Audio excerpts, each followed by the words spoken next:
Oi, tudo bem? Bom, vamos começar aqui agora mais um vídeo que é relacionado ao meu curso de roteiro de cinema, A Anatomia de uma História.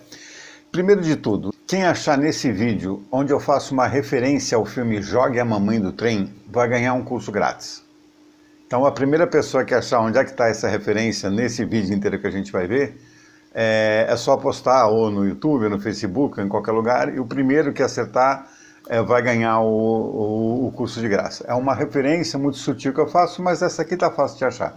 Eu já fiz uma coisa parecida com essa no último vídeo que eu fiz, e foi bem difícil, era uma referência muito sutil ao filme Uma Noite Americana, do Truffaut. E quem acertou foi o Tylon Padilha Nizer, e que ele matou, o safado foi lá e conseguiu achar, achei que ninguém ia conseguir, mas ele achou, e ganhou o curso, fez o curso, e inclusive foi um ótimo aluno. Então, procura com atenção, vê com atenção o vídeo e descubra. A hora que você descobrir, você já posta, que daí você ganha o curso. Bom, então vamos começar aqui o nosso vídeo, que é uma tradução de literaturês para roteirês. Durante o vídeo eu vou me referir a dois textos, e esses dois textos vão estar aqui embaixo do vídeo no YouTube. Então, se alguém quiser ler com mais calma, também pode depois. Mas nem precisa, porque vai estar tudo aqui no vídeo mesmo. Mas se quiser, tá lá. Então, eu dou esse curso de roteiro de cinema, que é para iniciantes, e durante o curso, entre as aulas, eu dou lições de casa, de uma aula para outra. A primeira lição de casa, deixa eu ler para não falar errado, crie uma cena que mostre que está frio, que mostre que o personagem está sentindo frio. Uma página sem diálogos. Essa lição ela serve para várias coisas, né? Primeiro, para ensinar o aluno a pensar através de imagens, entender que ele pode contar uma coisa sem precisar de diálogo, só ter uma imagem que demonstre o que a gente está querendo passar de informação dentro de uma cena. E essa cena também serve para os alunos entenderem que dá para a gente contar as coisas, falar, passar informações no roteiro de uma forma muito sucinta, muito breve, e normalmente isso é muito importante, isso faz diferença na dinâmica de um roteiro, né? Quando eu dou essa lição de casa, a primeira coisa que eu falo é: não me venham com uma pessoa em frente ao fogo fazendo assim com a mão, porque isso a gente já viu 60 mil vezes. Não precisamos ver mais uma vez uma pessoa fazendo assim com a mão em frente ao fogo. Então tem que ser uma outra ideia. Tem que ser uma ideia, tem que criar alguma coisa. E o que eu falo muito explicitamente não é para lembrar de uma cena, é para criar uma cena. É para inventar uma cena que mostre que está frio. Só isso. Bom, e essa lição sempre funcionou, sempre deu certo, os alunos sempre trouxeram ideias boas, criativas, funcionou, eu estava na boa. Mas com o passar do tempo eu fui descobrindo que essa lição tinha uma função maior do que eu mesmo tinha imaginado quando bolei ela. Porque assim, pensa comigo, muito dificilmente alguém vai começar a escrever por roteiro. Quando a pessoa tem um chamado para virar escritor, para começar a escrever, ela não começa a escrever do roteiro. Normalmente ela começa escrevendo poesia, crônicas, contos, sei lá, literatura.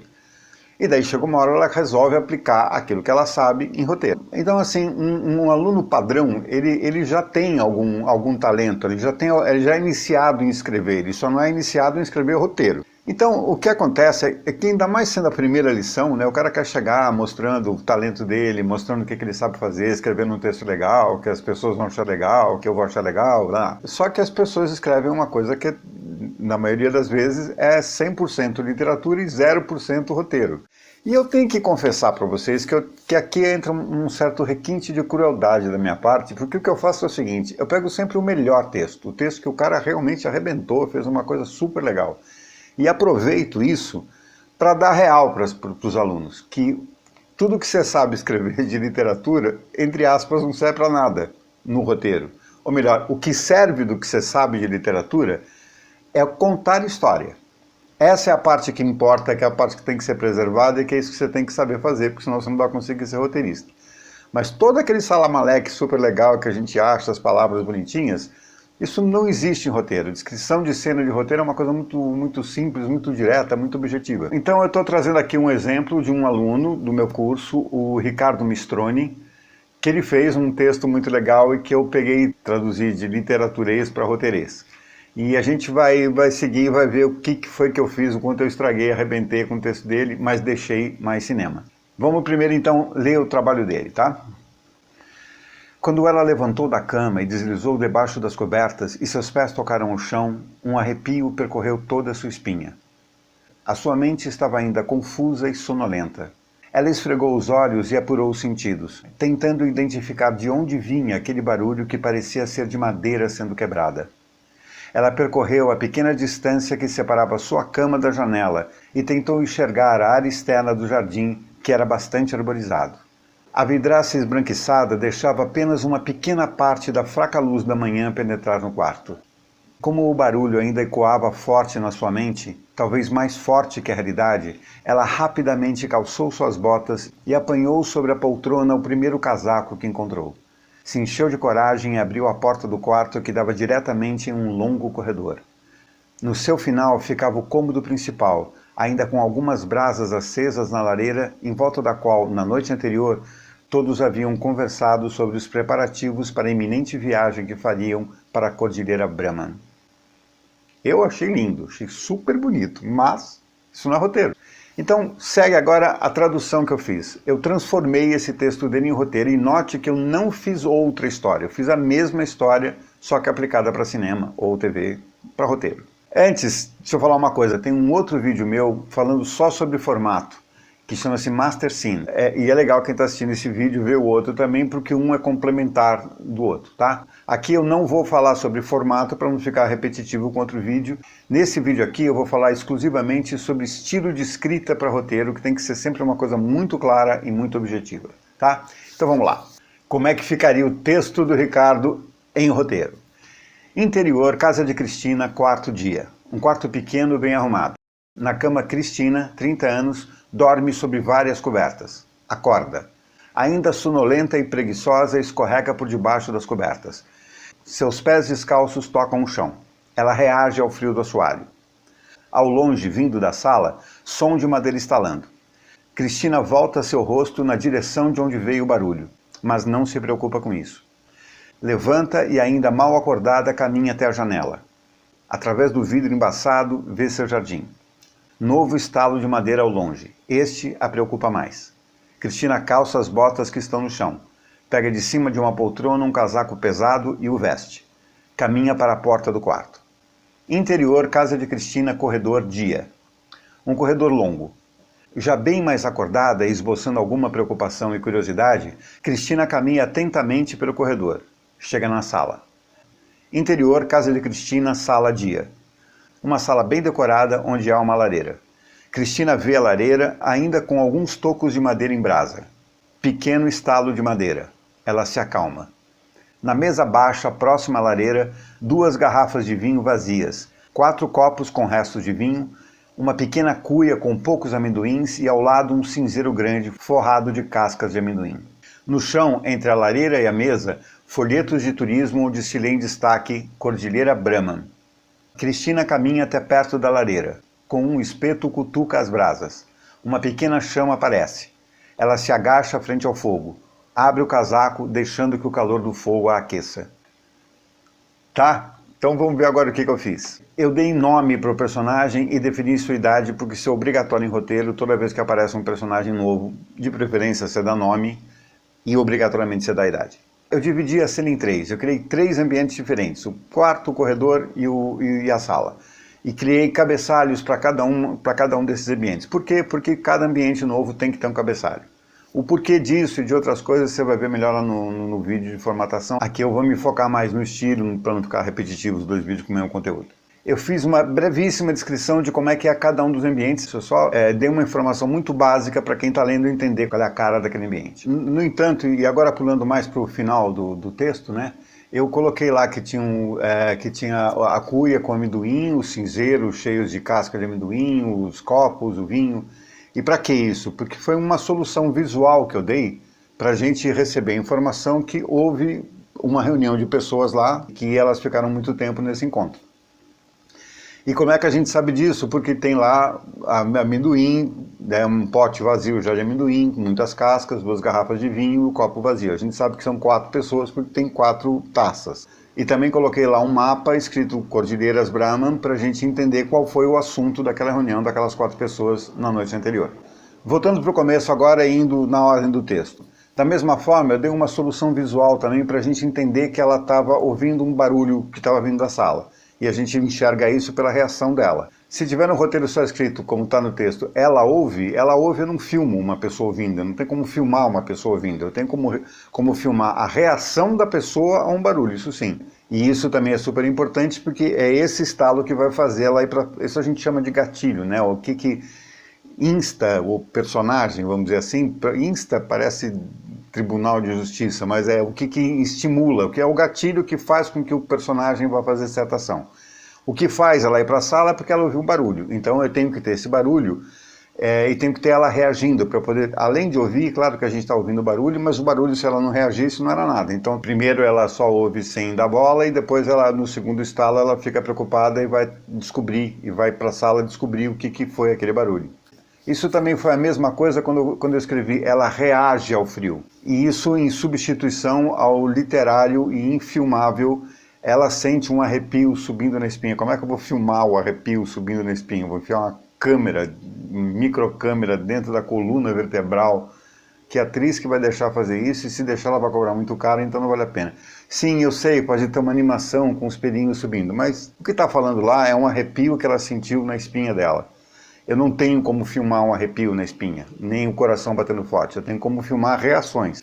Então isso é o que a gente chama de mise-en-scène, né? A gente descreve quais são as atitudes que o personagem, que o ator, né? Mas que o personagem vai ter em quadro, e pelas reações é que o público está entendendo. Daí eu aproveitei o corredor para criar um pouco de suspense na cena, né? Dizendo que o corredor é meio longo e que ela mudou de estado de espírito enquanto estava no corredor. A gente tem mais tempo de ver ela tensionada porque está indo com medo para saber o que é aquele barulho. Só tirei um pouco mais de partido daquele cenário. Eu não descrevi com detalhes como é que era a sala, quais são os móveis que tinha, que tapete que tinha no chão, qual era o pé direito, qual era a cor da parede, nada disso. Eu só falei que tinha uma sala bem decorada e falei que tinha uma lareira, porque a lareira é muito importante, e depois da mesa também, né? Mas a lareira é muito importante para a cena, ela é parte da trama.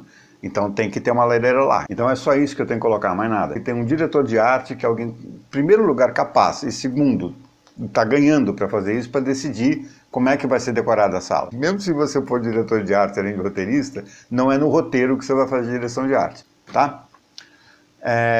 Mas eu indiquei que tinha lareira, porque a lareira é importante para a trama. Expliquei também visualmente de onde é que estava vindo o barulho que ela estava ouvindo, que era da lareira com a madeira queimando. E indiquei que ela se acalma com isso. Então ela e o público juntos descobrem de onde é que veio, de onde é que estava vindo o tal barulho. E é sempre assim, a gente precisa criar ações, reações, posturas, atitudes que a gente descreve no mise-en-scène para o ator, para o diretor, o fotógrafo, para todo mundo saber o que é que está acontecendo, na expectativa de que o público também seja capaz de entender o que está dentro da cabeça do personagem. Não pode ser o personagem pensando. Pensando não tem como filmar. Então ele tem que ter alguma atitude que demonstre o que ele está pensando. E assim o público percebe, o público intui o que está na cabeça do personagem. Sim, eu poderia colocar uma voz falando, ah, é a madeira, que é ela pensando. Mas essa é uma solução fraca e pouco visual. Tudo que for pouco visual é ruim para cinema, por regra. E tudo que for muito visual é bom para cinema, por regra. O ideal é que tudo seja resolvido visualmente. Claro que a gente tem som, claro que tem interpretação do ator, mas a gente pensando, idealmente tudo tem que ser resolvido de forma visual. Lembre sempre que o público paga ingresso para ver, não para ouvir falar, né? Aí eu tirei todas as descrições poéticas que tinham no texto dele e pus tudo direto, reto, seco, curto e grosso. O cara que empurra o carrinho, que não tem o primário eventualmente, e o cara que dirige o filme, que estudou em Oxford, os dois têm que olhar para a cena do mesmo jeito. É a responsabilidade do roteirista fazer com que todo mundo olhe para o mesmo lugar e busque a mesma coisa de cada cena. E depois que você desenvolver, escrever as cenas muito secas, muito diretas e objetivas, aí o diretor vai decidir como é que é filmado isso. O roteirista decide o quê? Quem decide como é o diretor. Decora isso, escreve na mão para você não esquecer. Tá? Daí quando você estiver escrevendo o roteiro e começar a colocar movimento de câmera, você abre a palma da mão e fala, opa, não pode, escreve na mão. Qualquer coisa você bate o olho, você foca no roteiro. Mesmo se for você que for dirigir o filme, tá? Na hora que você está escrevendo, você está com o chapéu do roteirista. Depois que se acabou o roteiro, você tira o chapéu do roteirista, bota o chapéu do diretor, daí você faz uma série de anotações no roteiro, decupando ele inteiro, decidindo tudo. Mas enquanto você está escrevendo o roteiro, você é roteirista, só diga o quê, como você vai decidir depois. Eu abri um parágrafo novo para cada ação que acontece dentro da cena. Essas ações são chamadas de pulsos ou beats. né? E normalmente se faz assim, não é obrigatório, você pode botar tudo num parágrafo só, mas sempre tem os beats dentro da cena, que são as açõezinhas que vão acontecendo dentro dela, que juntas vão dar a cena inteira.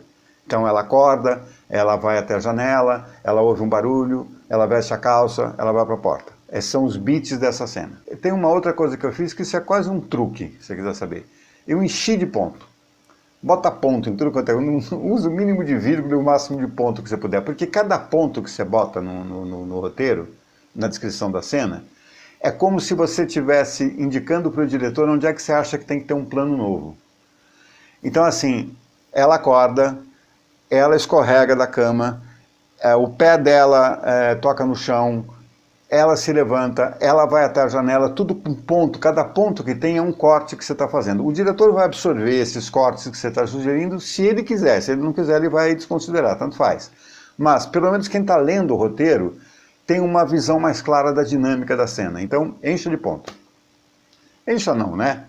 Bote pontos, use pontos. E daí, para não perder a viagem, eu aproveitei para criar uma outra situação de frio, para reforçar a ideia do frio, que era essa a demanda da cena. A hora que ela chega em frente ao fogo e abre o casaco para o frio aquecer ela, eu estou demonstrando que nem o casaco pesado está aquecendo ela. Então aí a gente entende que está frio pra caralho, ninguém tem mais dúvida disso. Então assim, nota que o texto dele está muito melhor do que o meu. Então, o texto dele é gostoso de ler, o meu não é. O meu é chato, frio, horroroso. Mas o meu é cinema, o dele é literatura. O dele você não filma, o meu você filma. O meu você chega no set de filmagem, entrega para uma equipe e eles filmam. Inclusive dá para dizer o seguinte, que um roteirista não é um escritor, ele é um descritor. O que a gente faz é descrever as cenas que vão estar acontecendo para a equipe saber o que tem que captar.